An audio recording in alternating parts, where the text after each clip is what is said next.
उत्तराखंड में नकल माफियाओं के खिलाफ अब सरकार का डंडा चलना शुरू हो गया है। मुख्यमंत्री पुष्कर सिंह धामी की सख्त नीति के बाद प्रदेश में नकल विरोधी अध्यादेश लागू हुआ और अब इसके नतीजे भी सामने आने लगे हैं। हाल ही में यूके SSC की स्नातक स्तर की पटवारी भर्ती परीक्षा में पेपर लीक का मामला उजागर हुआ। यह घटना न सिर्फ बेरोजगार युवाओं के साथ धोखा है बल्कि पूरे सिस्टम पर सवाल खड़ा करती है। मुख्यमंत्री धामी ने इस मामले को बेहद गंभीरता से लेते हुए अधिकारियों को साफ निर्देश दिए हैं कि दोषियों पर किसी तरह की नरमी नहीं बरती जाएगी। इसी क्रम में पुलिस ने कार्रवाई करते हुए 2 आरोपियों को गिरफ्तार कर लिया है। सिर्फ गिरफ्तारी ही नहीं, इस मामले में लापरवाही बरतने वाले सेक्टर मजिस्ट्रेट KN तिवारी को निलंबित भी कर दिया गया है। सरकार का संदेश साफ है कि यदि व्यवस्था के भीतर बैठे लोग भी नकल माफियाओं को संरक्षण देंगे तो उन्हें भी बख्शा नहीं जाएगा। यही नहीं, इस पूरे प्रकरण की गहराई से जांच के लिए SIT का गठन कर दिया गया ताकि हर पहलू पर छानबीन हो सके और कोई भी दोषी छूट न पाए। सवाल यही है कि जब लाखों युवा दिन रात मेहनत करते हैं, अपने सपनों को पाने के लिए संघर्ष करते हैं, तो क्या ऐसे माफिया और लापरवाह अफसर उनके भविष्य से खिलवाड़ कर सकते हैं? उत्तराखंड सरकार का यह कदम युवाओं में भरोसा जगाने वाला है कि अब प्रतियोगी परीक्षाएं निष्पक्ष होंगी।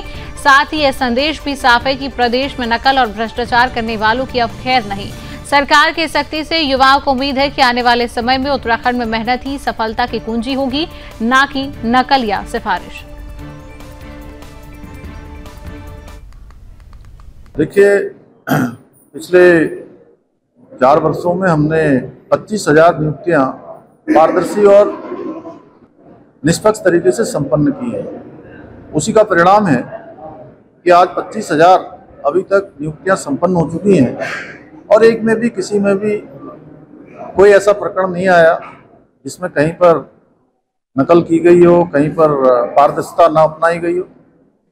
और एक प्रकरण जो सामने आया है उसमें प्रथम दृष्टया जिनको भी जो भी आरोपी थे उनके खिलाफ कार्रवाई हुई है, उनको पकड़ लिया गया है और उसमें सघन जांच चल रही है।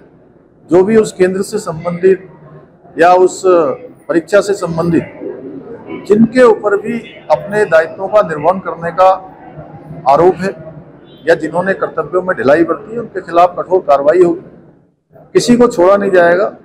एक एक नकल माफिया को या नकल के काम को आगे बढ़ाने वालों या जिन्होंने भी इस भर्ती प्रक्रिया को खराब करने का प्रयास किया है, उनको जेल की सलाखों के पीछे भेजा जाएगा। इसके लिए SIT का गठन कर दिया गया है।